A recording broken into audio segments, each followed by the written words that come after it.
Well, the pandemic has taken an emotional toll on a lot of us. People are tired of coping with life and COVID, and the mental health risks are significant.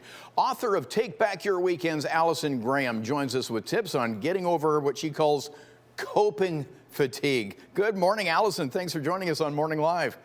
Well, it's great to be here. Thanks for having me. Yeah. So you call it coping fatigue, and we've either said it ourselves or someone in our bubble has said it. We're so done with this thing.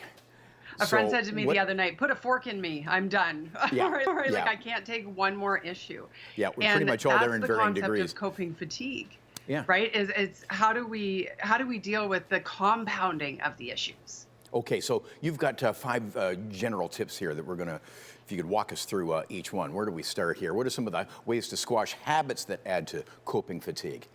Right. So we want to get compassionately curious with ourselves to figure out what might we be doing that is making life harder to deal with. Okay. So for me, it used to be worrying. I worried all the time. And until I overcame that, I wasn't able to actually be able to take back control and figure out how to be productive, even when things were going wrong around me. Yeah. So, and don't sweat the small stuff. Well, on steroids, right? Yeah. At this point, everything is small stuff, right? So we just have to really get our priorities straight and be laser focused on what's important to us, as opposed to getting pulled in the direction for other people's agendas or drama or things that are going on that just really aren't helpful for us. Okay. Another tip, you say do less complaining, procrastinating, judging, and worrying. Well, and that is very much about those habits. They're part of the human experience, and they can just suck the day right out of you, right? We only have so much capacity to do, to think, to feel, to be each and every day, and we want to be very thoughtful about how we use that energy. And use the actions. We have to compartmentalize, and you say actions for each type of challenge we're facing. Well, the compounding impact is what can create a bad day. So misplaced Things bleed emotion into each other. Right, exactly. Yeah. And so misplaced emotion. So let's say you're having a tech challenge, right? Or you're concerned about something at work, or one of your colleagues has upset you, and then your child comes up and says, "Hey, can I have a snack?"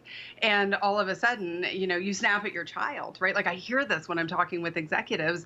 They're like, "I'm not angry at my child, right? I'm upset about this." And we want to unpack that and not let them accumulate. Okay, you say set boundaries. Yes, you want to be crystal clear on what is going to serve you and be strong in those boundaries, right? If you need to say no, say no, respectfully, of course, but really looking at what's going to drive your day and what you need to take care of yourself, because coping fatigue is a precursor to burnout, stress leave. We know people are quitting their jobs. I mean, that's statistically, like we're talking about it in the media, you're talking about it in your show times, and they're so burned out. And so we want to be clear about those boundaries so that we can set what we need for ourselves to be okay. I was reading a recent study, too, where acceptance is a big thing in terms of coping and things that are out of our control. Just let some stuff go. Right. And so here's the thing. When you're feeling really stressed and overwhelmed, sit down with a pen and paper. Start making a list of what are the things that are causing me stress. And the next thing you want to do is exactly that. Say, what about this is within my control and out of my control? And I'm all about the awareness. So in truth, if something's out of your control and you decide that you're going to spend hours obsessing about it, that's on you. Make the choice, but at least you're aware of it. You know what's out of control in my day is keeping track of the time here. We got to wrap up. I wish we had more time. But you know what? We'll link up your socials and website for more great advice from author and speaker Allison Graham. Great to see you on Morning Live. Thanks for joining us. Wonderful. Thanks for having me. Some comfort from the malaise. We all cope in different ways.